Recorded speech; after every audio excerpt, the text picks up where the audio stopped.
It's very inspirational in the South. I love like the location, and I grew up in the country, so I love the atmosphere. And watercolor portrait artist Sarah Scott comes to the southern United States from Morrisville, a small country town in New Zealand.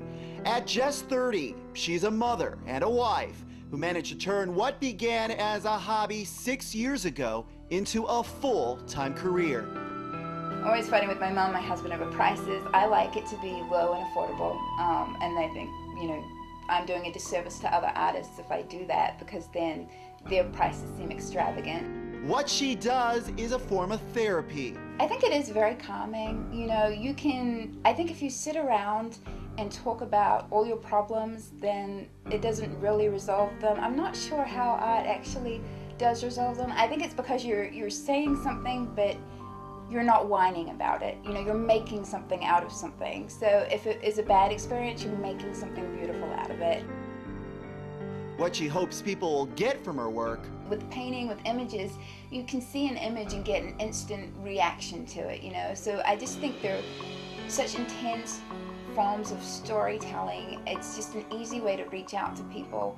She says her latest series, Matters of the Heart, is by far her best. A colorful collection of surreal portraits displaying the human heart in a variety of emotional states, which all began over a lost friendship. So each piece has a different story. I think the first one I started out with, it was a woman whose heart was being carried away by a bird, and it was kind of to do with the loss of a friendship I had just recently had, and we're still in contact, but it was just, I don't know, I just started out trying to express that way on paper, and then it got really well received.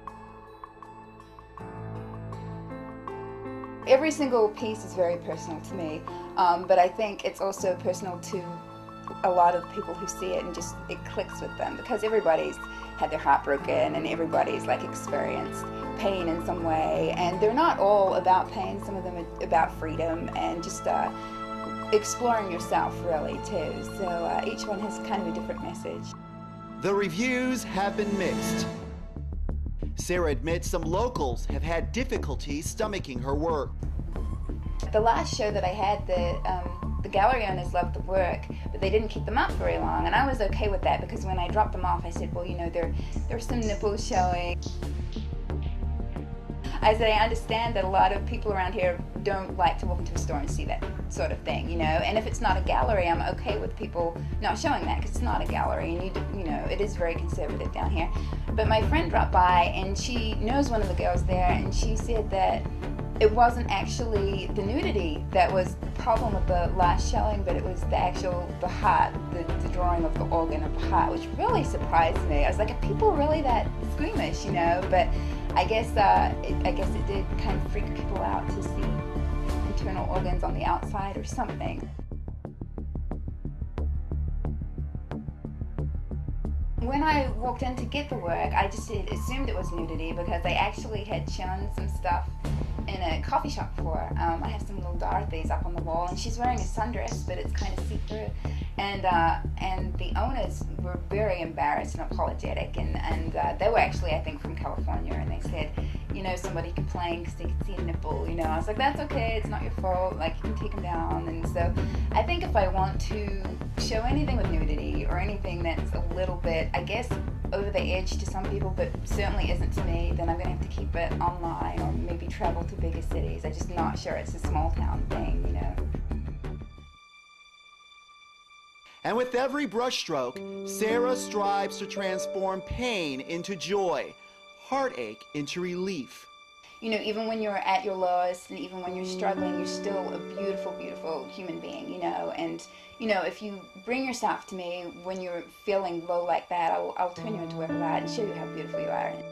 With that mission in mind, she and her husband, Brennan, launched Share Your Tears 4 years ago, an online project aimed at helping others fight depression. Hundreds of people from all over the world shared their pictures, and with each, Sarah did something remarkable, transforming those sad faces into beautiful works of art. like I had hundreds of people send me photos of themselves when they were feeling low, and I had hundreds of people who just loved and appreciate the fact that I turned them into a painting, you know, and it actually did make them feel better. So I think, you know, my relations with people who struggle with, you know, depression and things like that inspired me to create something to try and help people in that place.